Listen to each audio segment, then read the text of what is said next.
नमस्कार दोस्तों, स्वागत है आपका स्टॉक गाइडेंस में। सो फ्रेंड्स, आज मैं न्यूरेका के टेक्निकल ग्राफ पे डिस्कस करने वाला हूं। और वीडियो शुरू करने से पहले यूट्यूब पे जो भी वीडियो अपलोड्स होते हैं, क्या वो अच्छे हैं या बुरे, यूट्यूब उस वीडियो पे मिलने वाले लाइक्स और कमेंट्स के आधार पे डिसाइड करता है। और अगर आपको इस वीडियो से कुछ भी वैल्यू या नॉलेज मिले तो इसके बदले आप मुझे सपोर्ट करने के लिए वीडियो को लाइक कर सकते हैं। और साथ ही अगर चैनल पर नए हैं तो चैनल को सब्सक्राइब भी कर दें। मैं आपको कुछ चीज़ें पहले ही क्लियर कर देता हूं। तो सबसे पहले आपको ये जानना है कि क्या आप एक शॉर्ट टर्म इन्वेस्टर हैं या लॉन्ग टर्म इन्वेस्टर हैं। और ये इंपॉर्टेंट इसलिए है क्योंकि अगर आप एक शॉर्ट टर्म इन्वेस्टर हैं तो आपको शेयर का चार्ट्स, टेक्निकल और प्राइस मूवमेंट पे फोकस करना चाहिए। और किसी भी स्टॉक में कब एंटर करना है और कब एग्जिट करना है वो इन्हीं टेक्निकल पे डिसाइड होता है।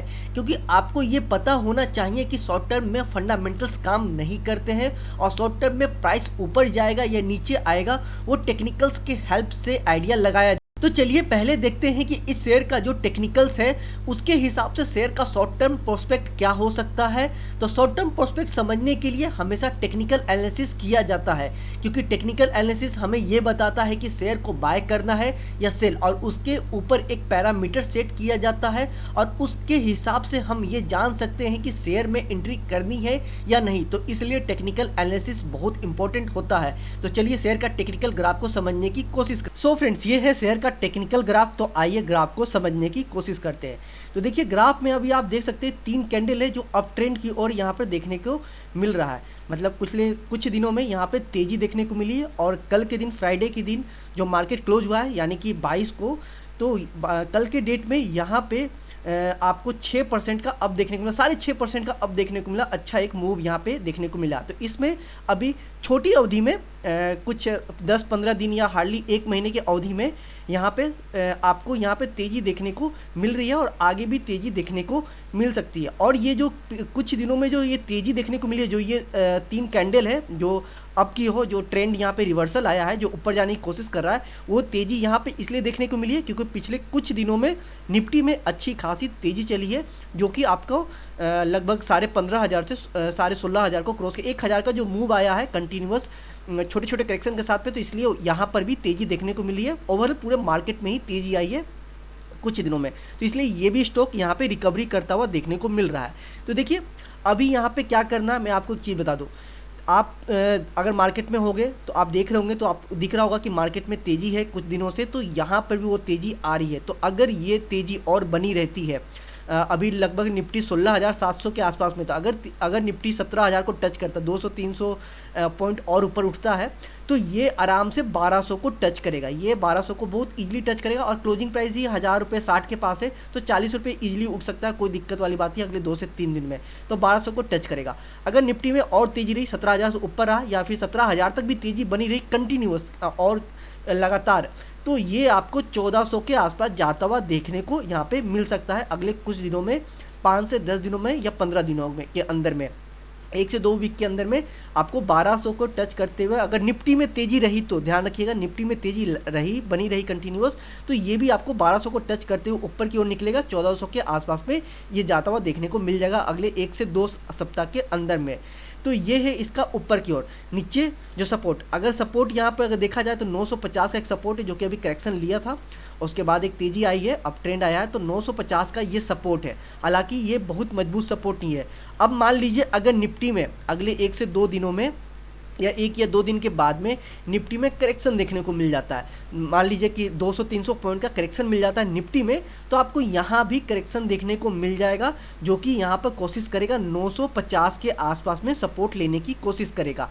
और अगर मान लीजिए कि निफ्टी में अच्छा खासा करेक्शन आया 500 पॉइंट का या 700 पॉइंट का, मान लीजिए वापस से 16,000 के पास चला गया निफ्टी, तो ये सपोर्ट टूटेगा बहुत इजीली, क्योंकि सपोर्ट बहुत मजबूत नहीं है। तो इजीली ये सपोर्ट टूट जाएगा आपका 950 का, और बहुत तेज़ी से अपने लाइफ टाइम लो के पास जो 600 से लेकर 750 का जो रेंज है, इस रेंज में जाता हुआ देखने को मिल सकता है। तो ध्यान रखिएगा निफ्टी का, अगर निफ्टी में तेज़ी है तो इसमें भी तेज़ी रहेगी। और अगर इस निफ्टी में करेक्शन रहा, हल्का फुल्का करेक्शन रहा, तो फिर कोई दिक्कत वाली बात नहीं है। ये बहुत करेक्शन लेगा तो 1,000 का करेक्शन लेगा, बहुत ज़्यादा करेक्शन नहीं है। मान लीजिए निफ्टी में 200-300 पॉइंट का करेक्शन आता है, या 100-200 पॉइंट का, जो भी है 200 से लेकर 300 पॉइंट का, तो ये आपको 1,000 के आसपास में जाता हुआ देखने को मिला, या फिर 950 के आसपास देखने को मिला। करेक्शन ज़्यादा रहा तो फिर ये सपोर्ट टूटेगा और बहुत नीचे अपना लाइफ टाइम लो की तरफ जाता हुआ देखने को मिलेगा। ये तो रही निफ्टी की बात। एक चीज़ और ध्यान रखिएगा, निफ्टी फार्मा में उतनी ज़्यादा तेज़ी नहीं है जितना निफ्टी में है, क्योंकि ये स्टॉक फार्मा सेक्टर की है। तो इस चीज़ का भी ध्यान रखना है कि फार्मा उतनी तेज़ी में नहीं है, फार्मा स्लो है। अगर वहाँ भी करेक्शन मिल जाता अच्छा खासा तो भले अगर निफ्टी में तेज़ी है और निफ्टी फार्मा में आपका करेक्शन है तो आपको ये होल्ड करता हुआ देखने को मिलेगा। ये मैं नहीं कह रहा हूँ कि निफ्टी में करेक्शन आएगा तो ये भी गिर जाएगा। मीन्स कहने का मेरा मतलब है कि मैं ये नहीं कह रहा हूँ कि मान लीजिए कैसा होगा कि निफ्टी में तेज़ी है लेकिन निफ्टी फार्मा में करेक्शन चल रहा है, तो इसके साथ क्या होगा, ये अपने आप को होल्ड करने की कोशिश करेगा या फिर ऊपर जाएगा तो बहुत छोटे पॉइंट पे 1% आधे % का वो तेज़ी इसमें नहीं देखने को मिलेगी। जो पिछले कुछ दिनों में तेज़ी है वो तेज़ी यहाँ पर देखने को नहीं मिलेगी अगर फार्मा में करेक्शन आने लगा तो। लेकिन अगर फार्मा भी ठीक ठाक ऊपर ही जाता हुआ देखने को मिला और निफ्टी में भी ऊपर ही जाता हुआ देखने को मिलेगा, निफ्टी भी ऊपर जाता हुआ, तो फिर इसमें आराम से तेज़ी देखने को मिलेगी जो कि 1200 से लेकर 1400 का आराम से जाता हुआ मिलेगा आपको। तो अगर किसी को यहाँ पर एवरेज करना, अगर कोई लंबे अवधि में यहाँ पे एंट्री किया हुआ है, अगर किसी को एवरेज करना है तो अभी कुछ मत करिएगा, 950 के पास आप एवरेज करने की कोशिश करिएगा। बट ध्यान रखिएगा हल्के क्वांटिटी के साथ में एवरेज करिएगा, क्योंकि सपोर्ट टूटा तो आराम से ये 600 से लेकर 750 के इस रेंज में जाता हुआ देखने को मिलेगा। देन यहाँ पर आप और ज़्यादा क्वांटिटी को एवरेज करिएगा। जो लंबे अवधि की बात हो रही है उनके लिए बात हो रही है कि जो लंबे अवधि में वो एवरेज इसी रेंज में करें, 600 से लेके 700 के बीच में, 750 के बीच, 600 से लेके 750 के रेंज में एवरेज करिएगा। 950 में हल्की क्वांटिटी, देन यहाँ पर थोड़े हैवी क्वांटिटी के साथ एवरेज कर सकते हैं जो लंबी अवधि में है।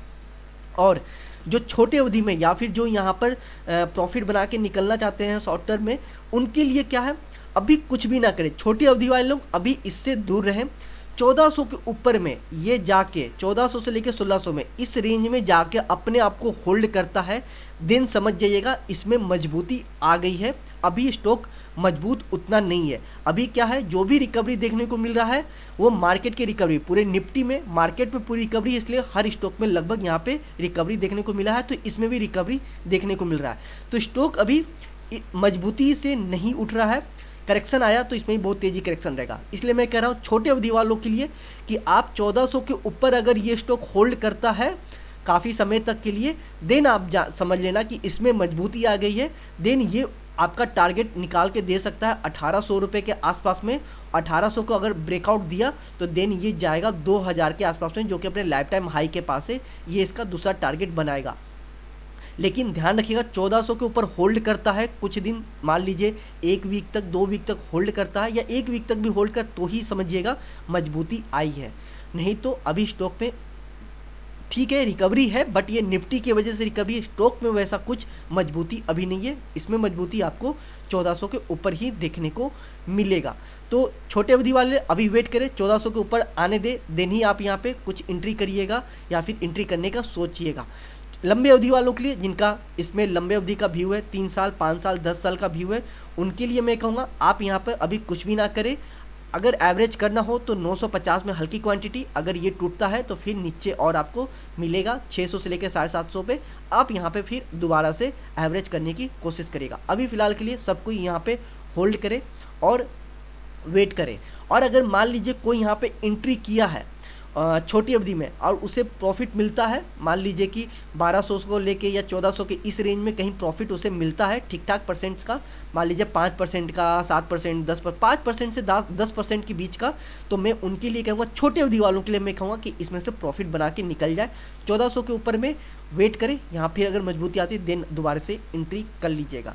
तो ये था इस स्टॉक का एक छोटा सा रिव्यू, छोटे अवधि वालों के लिए और लंबे अवधि वालों के लिए। छोटे अवधि वाले के लिए अभी इससे दूर रहें, वेट करें। लंबे अवधि वाले लोग के लिए भी वेट करें, सिर्फ एवरेज करने की कोशिश करें। तो एवरेज करना हो तो मैंने आपको प्राइस बता दिया, पहला 950, देन अगर टूटता है तो फिर नीचे 750 और 600 का ये रेंज है। तो ये दोनों मैंने आपको बता दिया है, सपोर्ट बता दिया, एवरेज करने के लिए बता दिया है और आपको टारगेट भी दे दिया है। 1200 तो इजीली टच कर जाएगा, 1200 से 1400 को टच करने की कोशिश करेगा। ये पर और अगर जाता है तो फिर 1800 से लेकर 2000 को, ये 2 टारगेट और इसे देखने को मिल सकता है अगले 1 महीने से 2 महीने में, अगर निफ्टी में तेज़ी बनी रही तो।